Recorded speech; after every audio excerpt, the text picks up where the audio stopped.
So I want to start by offering you a free, no-tech life hack. And all it requires of you is this, that you change your posture for 2 minutes. But before I give it away, I want to ask you to right now do a little audit of your body and what you're doing with your body. So how many of you are sort of making yourselves smaller? Maybe you're hunching, crossing your legs, maybe wrapping your ankles. Sometimes we hold on to our arms like this. Sometimes we spread out. I see you. So I want you to pay attention to what you're doing right now. We're going to come back to that in a few minutes, and I'm hoping that if you sort of learn to tweak this a little bit, it could significantly change the way your life unfolds. So we're really fascinated with body language, and we're particularly interested in other people's body language. You know, we're interested in, like, you know, an awkward interaction, or a smile, or a contemptuous glance, or maybe a very awkward wink, or maybe even something like a handshake. Here they are arriving at number 10, and look at this lucky policeman gets to shake hands with the President of the United States. Oh, and here comes the Prime Minister of it. No.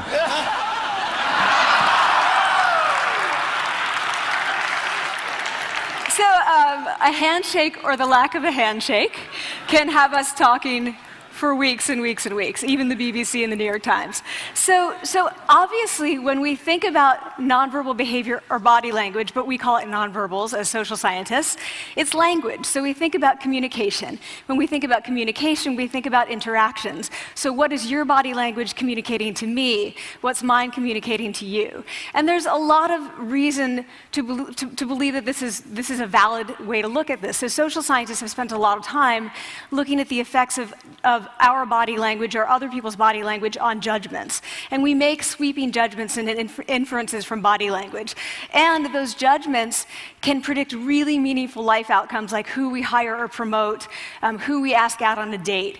For example, Nalini Ambady, a researcher at Tufts University, shows that when people watch 30-second soundless clips of real physician-patient interactions, their judgments of the physician's niceness predict whether or not that physician will be sued. So it doesn't have to do so much with whether or not that physician was incompetent, but do we like that person and how they interacted? Even more dramatic, Alex Todorov at Princeton has shown us that judgments of political candidates' faces in just 1 second predict 70% of US Senate and gubernatorial race outcomes. And even, let's go digital, emoticons used well in online negotiations can lead you to claim more value from that negotiation. If you use them poorly, bad idea, right? So when we think of nonverbals, we think of how we judge others, how they judge us, and what the outcomes are. We tend to forget, though, the other audience that's influenced by our nonverbals, and that's ourselves. We are also influenced by our nonverbals, our thoughts and our feelings and our physiology. So what nonverbals am I talking about? I'm a social psychologist. I study prejudice, and I teach at a competitive business school. So it was inevitable that I would become interested in power dynamics. I became especially interested in nonverbal expressions of power and dominance.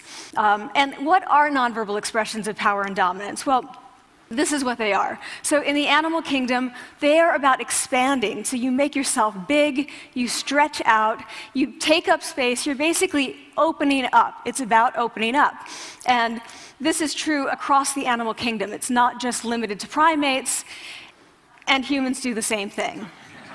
So they do this both when they have power sort of chronically, and also when they're feeling powerful in the moment. And this one is especially interesting because it really shows us how universal and old these expressions of power are. This expression, which is known as pride, Jessica Tracy has studied, she shows that people who are born with sight and people who are congenitally blind do this when they win at a physical competition. So when they cross the finish line and they've won, it doesn't matter if they've never seen anyone do it, they do this.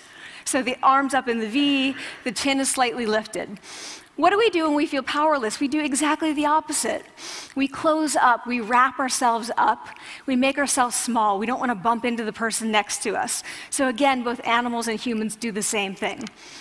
And this is what happens when you put together high and low power. So what we tend to do when it comes to power is that we complement the other's nonverbals. So if someone's being really powerful with us, we tend to make ourselves smaller. We don't mirror them, we do the opposite of them.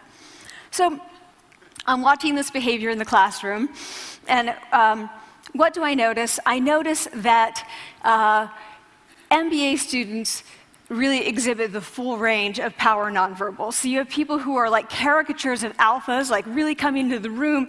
They get right into the middle of the room before class even starts, like they really want to occupy space.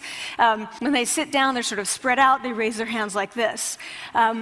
You have other people who are virtually collapsing when they come in. As soon as they come in, you see it. You see it on their faces and their bodies, and they sit in their chair and they make themselves tiny, and they go like this when they raise their hand. I noticed a couple things about this. One, you're not going to be surprised. It seems to be related to gender. So women are much more likely to do this kind of thing than men. Women feel chronically less powerful than men, so this is not surprising.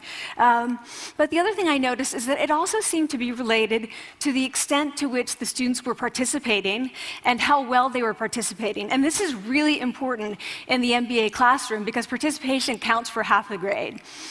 So business schools have been struggling with this gender grade gap. You get these equally qualified women and men coming in, and then you get these differences in grades, and it seems to be partly attributable to participation. So I started to wonder, okay, so you have these people coming in like this, and they're participating. Is it possible that we could get people to fake it, and would it lead them to participate more? So my main collaborator, Dana Carney, who's at Berkeley, and I really wanted to know, can you fake it till you make it? Like, can you do this just for a little while and actually experience a behavioral outcome that makes you seem more powerful? So we know that our nonverbals govern how other people think and feel about us. There's a lot of evidence, but our question really was, do our nonverbals govern how we think and feel about ourselves? There's some evidence that they do. So, for example, when we smile when we feel happy, but also when we're forced to smile by holding a pen in our teeth like this, it makes us feel happy. So it goes both ways. When it comes to power, it also goes both ways. So when you feel powerful, you're more likely to do this, but it's also possible that when you pretend to be powerful, you are more likely to actually feel powerful. So the second question really was, so we know that our minds change our bodies, but is it also true that our bodies change our minds? And when I say minds, in the case of the powerful, what am I talking about? So I'm talking about thoughts and feelings and the sort of physiological things that make up our thoughts and feelings. And in my case, that's hormones. I look at hormones. So what do the minds of the powerful versus the powerless look like? So powerful people tend to be, not surprisingly, more assertive and more confident, more optimistic. They actually feel that they're going to win even at games of chance. They also tend to be able to think more abstractly. So there are a lot of differences. They take more risks. There are a lot of differences between powerful and powerless people. Physiologically, there also are differences on two key hormones, testosterone, which is the dominance hormone, and cortisol, which is the stress hormone. So what we find is that high-power alpha males in primate hierarchies have high testosterone and low cortisol. And powerful and effective leaders also have high testosterone and low cortisol. So what does that mean? When you think about power, people tended to think only about testosterone because that was about dominance. But really, power is also about how you react to stress. So do you want the high-power leader that's dominant, high on testosterone, but really stress reactive? Probably not, right? You want the person who's powerful and assertive and dominant, but not very stress reactive, the person who's laid back. So we know that in primate hierarchies, if an alpha needs to take over, if an individual needs to take over an alpha role sort of suddenly, within a few days, that individual's testosterone has gone up significantly and his cortisol has dropped significantly. So we have this evidence, both that the body can shape the mind, at least at the facial level, and also that role changes can shape the mind. So what happens, okay, you take a role change, what happens if you do that at a really minimal level, like this tiny manipulation, this tiny intervention? For 2 minutes you say, I want you to stand like this, and it's going to make you feel more powerful. So this is what we did. We decided to bring people into the lab and run a little experiment. And these people adopted for 2 minutes either high power poses or low power poses. And I'm just going to show you 5 of the poses, although they took on only 2. So here's one, a couple more. This one has been dubbed the Wonder Woman by the media. Here are a couple more. So you can be standing or you can be sitting. And here are the low power poses. So you're folding up, you're making yourself small. This one is very low power. When you're touching your neck, you're really kind of protecting yourself. So this is what happens. They come in, they spit into a vial. We, for 2 minutes, say, you need to do this or this. They don't look at pictures of the poses. We don't want to prime them with the concept of power. We want them to be feeling power, right? So 2 minutes they do this. We then ask them, how powerful do you feel on a series of items? And then we give them an opportunity to gamble. And then we take another saliva sample. That's it. That's the whole experiment. So this is what we find. Risk tolerance, which is the gambling. What we find is that when you're in the high power pose condition, 86% of you will gamble. When you're in the low power pose condition, only 60%. And that's a pretty whopping significant difference. Here's what we find on testosterone. From their baseline when they come in, high power people experience about a 20% increase, and low power people experience about a 10% decrease. So again, 2 minutes and you get these changes. Here's what you get on cortisol. High power people experience about a 25% decrease, and the low power people experience about a 15% increase.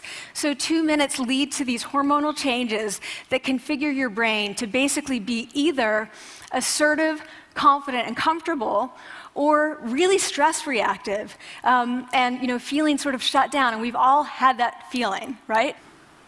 So it seems that our nonverbals do govern how we think and feel about ourselves. So it's not just others, but it's also ourselves. Also, our bodies change our minds. But the next question, of course, is, can power posing for a few minutes really change your life in meaningful ways? So this is in the lab, it's this little task, it's just a couple of minutes. Where can you actually apply this, which we cared about, of course. And so we think it's really what matters, where you want to use this is evaluative situations, like social threat situations. Where are you being evaluated? Either by your friends, like for teenagers, it's at the lunchroom table. It could be, for some people, it's speaking at a school board meeting. It might be giving a pitch, or giving a talk like this, or doing a job interview. We decided that the one that most people could relate to, because most people had been through, was the job interview. So we published these findings, and the media are all over it, and they say, okay, so this is what you do when you go in for the job interview, right? So we were, of course, horrified, and said, oh my God, no, that's not what we meant at all, for numerous reasons. No, don't do that. Again, this is not about you talking to other people, it's you talking to yourself. What do you do before you go into a job interview? You do this. Right? You're sitting down, you're looking at your iPhone or your Android, not trying to leave anyone out. You're looking at your notes, you're hunching up, making yourself small, when really what you should be doing maybe is this, like in the bathroom, right? Do that, find 2 minutes. So that's what we want to test, okay? So we bring people into a lab, and they do either high or low power poses again. They go through a very stressful job interview. It's 5 minutes long. They are being recorded, they're being judged also, and the judges are trained to give no nonverbal feedback. So they look like this. Like, imagine this is the person interviewing you. So for 5 minutes, nothing. And this is worse than being heckled. People hate this. It's what Marianne LaFrance calls standing in social quicksand. So this really spikes your cortisol. So this is the job interview we put them through, because we really wanted to see what happened. We then have these coders look at these tapes, 4 of them. They're blind to the hypothesis, they're blind to the conditions. They have no idea who's been posing in what pose. And they end up looking at these sets of tapes and they say, oh, we want to hire these people, all the high power posers. We don't want to hire these people. We also evaluate these people much more positively overall. But what's driving it?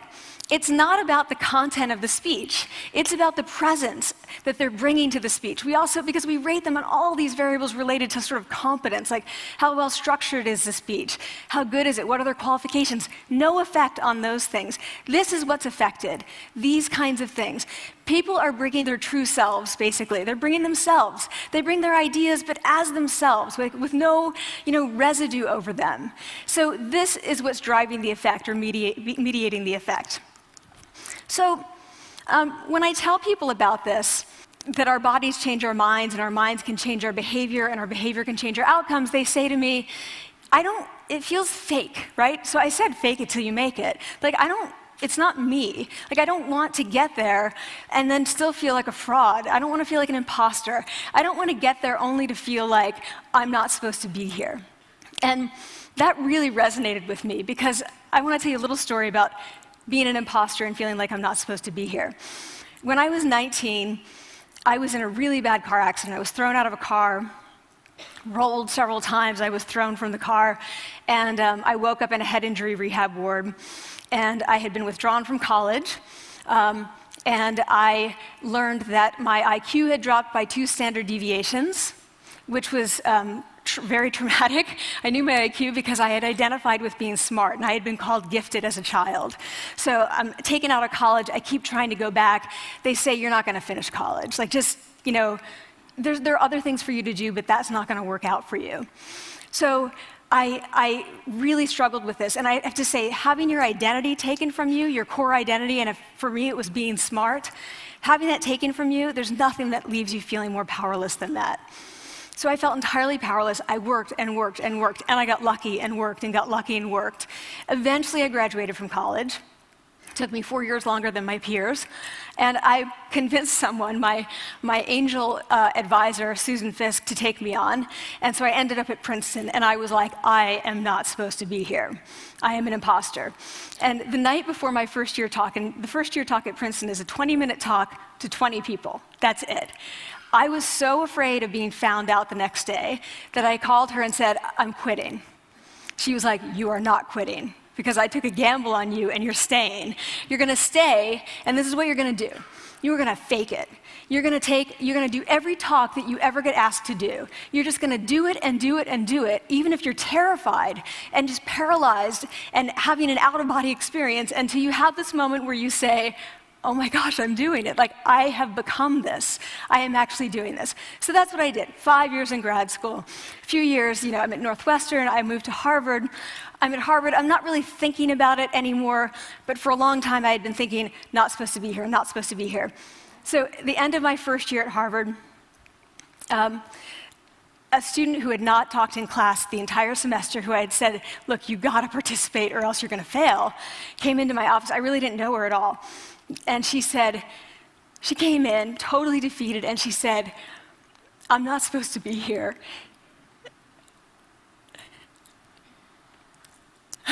And that was the moment for me, because 2 things happened. One was that I realized, oh my gosh, I don't feel like that anymore. I don't feel that anymore, but she does, and I get that feeling. And the second was, she is supposed to be here. Like, she can fake it, she can become it. So I was like, yes, you are. You are supposed to be here, and tomorrow you're going to fake it, you're going to make yourself powerful, and, you're going to...